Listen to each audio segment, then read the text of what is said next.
Hebrews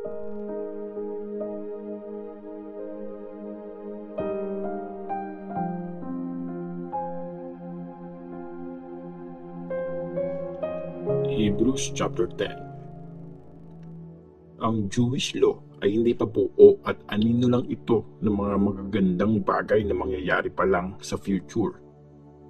Hinding-hindi nito kayang gawing perfect ang mga taong lumalapit sa Diyos at nag-o-offer ng pare-parehong sacrifices every year. Kung nalilinis talaga nito ang kasalanan ng mga taong sumasamba sa Diyos, hindi na nila iisiping guilty pa sila sa kasalanan at hindi na kailangang mag-sacrifice. Pero taon-taon, pinapaalala ng mga sacrifices na to sa mga tao ang mga kasalanan nila. Kasi hindi kayang alisin ng dugo ng mga toro at kambing ang mga kasalanan. Kaya nga, nung dumating si Christ sa mundo, sinabi niya sa Diyos, "Ayaw mo sa mga sacrifices at offerings, pero binigyan mo ako ng katawan. Hindi ka natutuwa sa pagsunog ng mga hayop bilang offering at sa mga sacrifices para maalis ang kasalanan. At sinabi kong, nandito ako, O Diyos, para gawin ang gusto mo, gaya ng nakasulat tungkol sa akin sa law." So yung una niyang sinabi, hindi mo gusto at hindi ka natutuwa sa mga sacrifices at offerings, sa mga hayop na sinusunog sa altar at sa mga sacrifices para maalis ang mga kasalanan. Sinabi niya yun kahit na ino-offer ang mga sacrifices na yun ayon sa law. Tapos, sinabi pa niya, nandito ako, O Diyos, para gawin ang gusto mo. So, inaalis ng Diyos ang mga naunang sacrifices at pinapalitan na ng sacrifice ni Christ. Dahil ginawa ni Jesus Christ ang pinapagawa ng Diyos sa Kanya. Ginawa niya tayong lahat na banal nung sinacrifice niya yung katawan niya once and for all. Araw-araw, ginagawa ng bawat Jewish priest ang trabaho niya at paulit-ulit siyang nag-o-offer ng pare-parehas na sacrifices. Pero never namang nakakaalis ng mga kasalanan ng mga yun. Pero si Christ, isang beses lang siya nag-offer ng sacrifice para sa mga kasalanan, pero sapat na yun.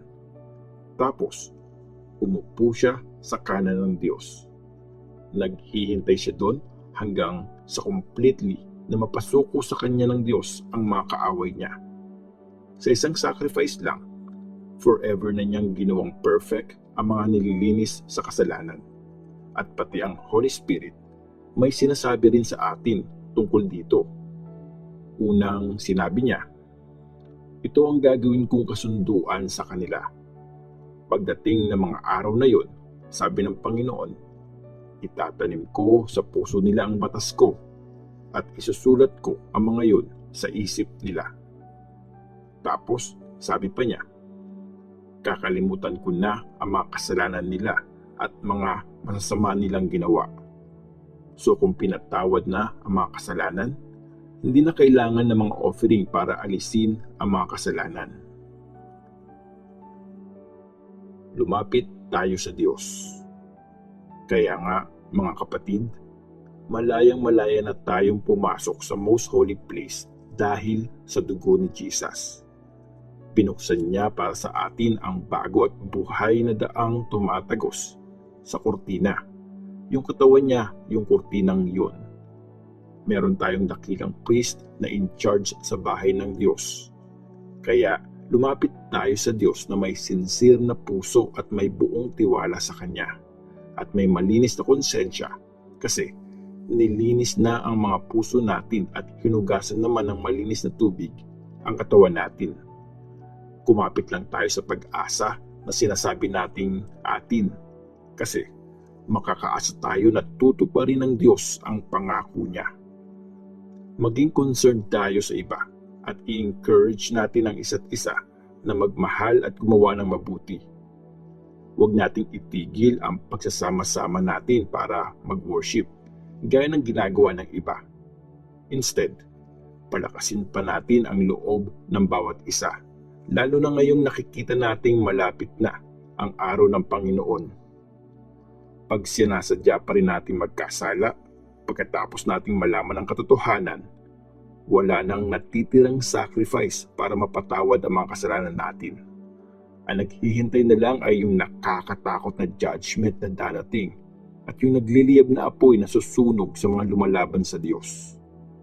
Pag napatunayan na nilabag ng isang tao ang law ni Moses ayon sa testimony ng dalawa o mas marami pang witness, walang awang pinapatay ang taong yon.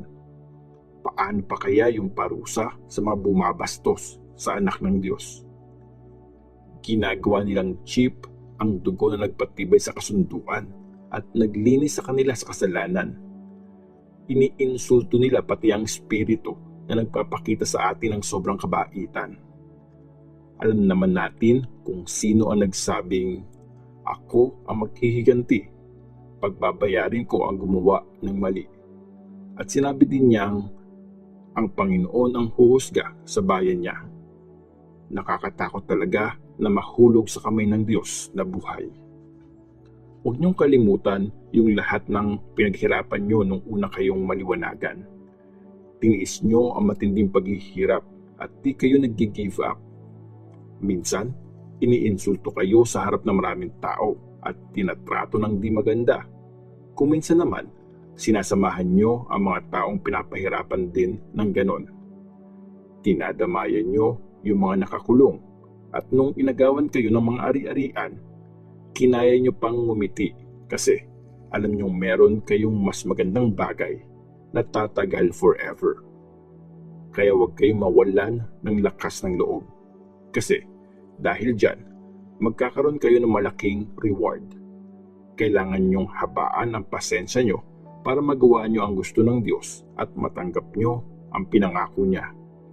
Dahil sabi nga ng scripture, konting panahon na lang, padating na ang Diyos. Hindi na yun magtatagal. Ang bayan kong matuwid ay mapupuhay dahil sa faith. Pero kung tatalikod siya sa akin, hindi ako matutuwa sa kanya.